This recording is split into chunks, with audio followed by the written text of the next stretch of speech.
Salut à tous, j'espère que vous allez bien. Aujourd'hui on se retrouve pour la suite de la série des vidéos tuto, puisque mercredi dernier je vous ai présenté comment faire un savon Mickey. Si vous n'avez pas vu la vidéo, je vous invite à cliquer en barre d'infos, le lien y est. Et aujourd'hui on va s'attaquer à l'épisode numéro 2, et pour ce faire on va s'attaquer à Donald.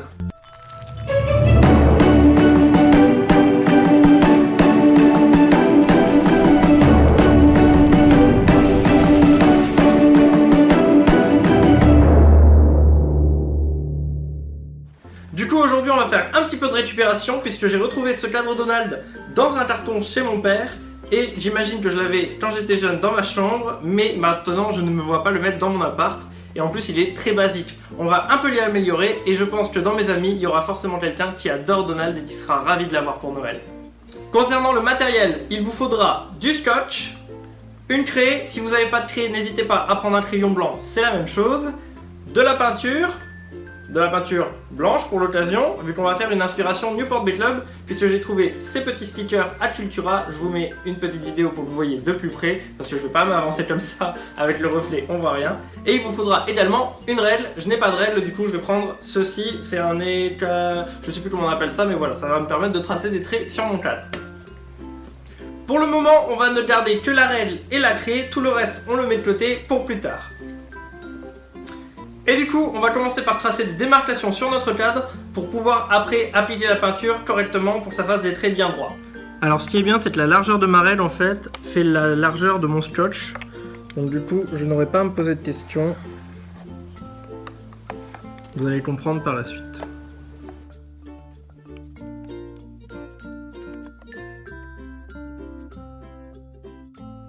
Vous reprenez la règle et la craie, vous les mettez de côté. Et vous reprenez le scotch en main pour pouvoir cacher les parties visibles dont on ne veut pas de peinture blanche dessus.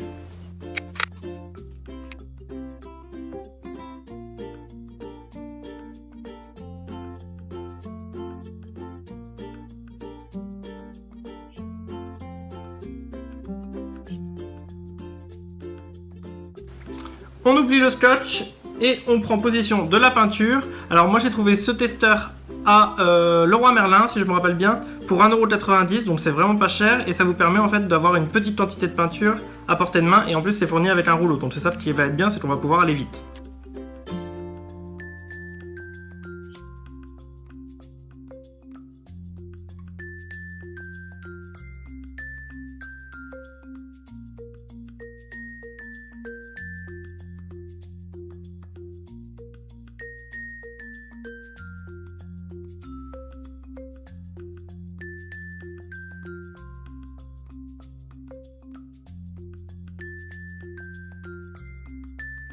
En ce qui concerne les finitions, alors vous vous munissez d'un petit pinceau, je pense que tout le monde a ça chez soi. Voilà, il faut juste appliquer un peu de peinture sur le surplus du testeur et du coup vous en appliquez délicatement tout autour du cadre pour que ça fasse joli.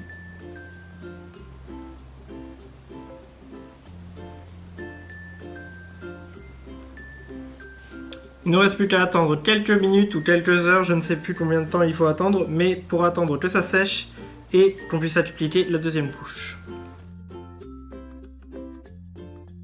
À présent que la première couche est sèche, on va pouvoir attaquer la deuxième couche, on y retourne.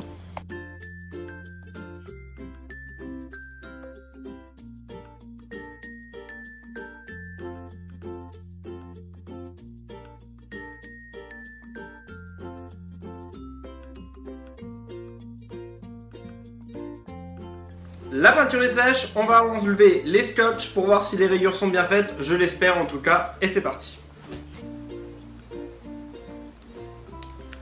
Alors, je vais commencer par les plus faciles.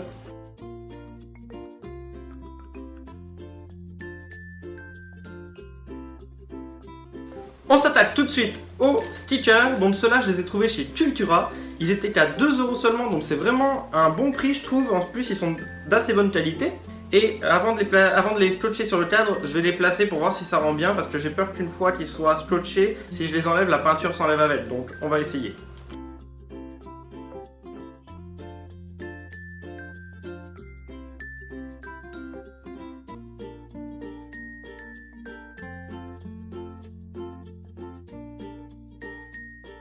Voilà le résultat, je suis vraiment très satisfait de moi. C'est magnifique je trouve, enfin ça rend beaucoup mieux qu'au départ. Et je ne regrette pas du tout de l'avoir transformé ce cadre, même si c'était un cadre de ma jeunesse. Et j'aimerais vraiment l'offrir à quelqu'un, ça me donne vraiment envie de l'offrir à quelqu'un en tout cas. En tout cas les amis, cette vidéo est à présent terminée, donc merci à vous d'avoir regardé jusqu'au bout, ça me fait toujours plaisir. Cette vidéo elle était pas très longue, mais c'est pas grave, le principal c'est qu'on ait réussi à transformer ce cadre en un nouveau cadre qui ne ressemble pas du tout à l'ancien. Je vous mets l'avant et l'après.